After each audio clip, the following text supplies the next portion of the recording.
हमारा टॉपिक था sales and there specificity. वो टॉपिक हमने यहाँ तक हमने पढ़ लिया था। इसके बाद हम यहाँ से अब कंटिन्यू करते हैं। The cells perform the specialised functions due to their size and shapes and presence of organelles. For example, ये जो सेल्स हैं ये अपने स्पेशलाइज्ड फंक्शंस अपने साइज़ की वजह से, शेप की वजह से और प्रेजेंस ऑफ जो ऑर्गेनेलीज की जो मौजूदगी है उसकी वजह से वो ये स्पेशलाइज्ड फंक्शंस कर पाते हैं।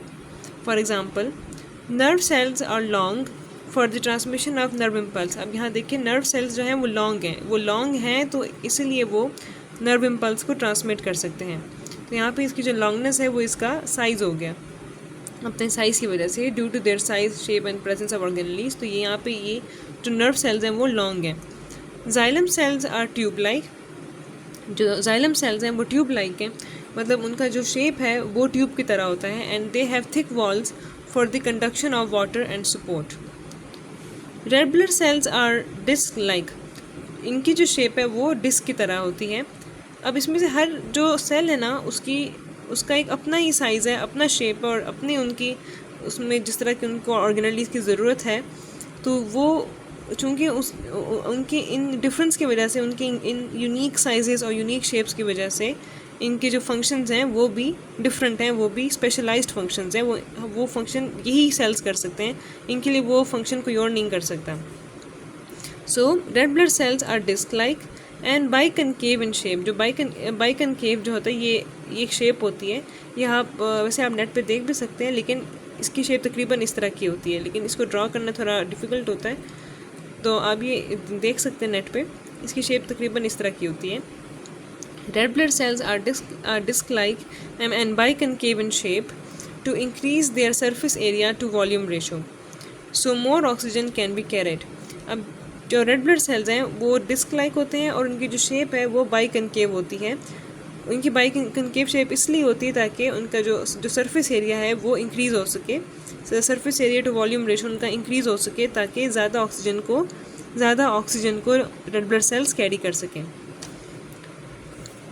Root hair cells have large surface area for maximum absorption of water. जो रूट हेयर सेल्स हैं उनका लार्ज सरफेस एरिया होता है, उनका जो सरफेस एरिया होता है वो लार्ज होता है for maximum absorption of water and salts, ताकि जो रूट्स हैं वो ज़्यादा से ज़्यादा पानी को अब्जॉर्ब कर सकें और जो सॉल्ट्स हैं उनको भी अब्जॉर्ब कर सकें। Cells involved in making secretions. जो सेल्स सिक्रीशंस बनाने में काम आते हैं, they have a more complex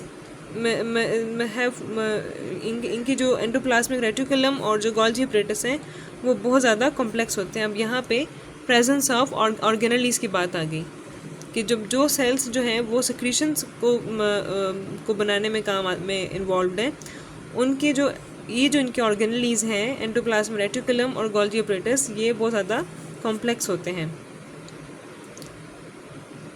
sales involved in photosynthesis have chloroplast. जो सेल्स फोटोसिंथेसिस करने में इन्वॉल्व होते हैं उनके पास क्लोरोप्लास्ट होते हैं। तो यहाँ पर भी प्रेजेंस ऑफ ऑर्गेनेलीज की बात आ गई। Cells involved in photosynthesis have chloroplast.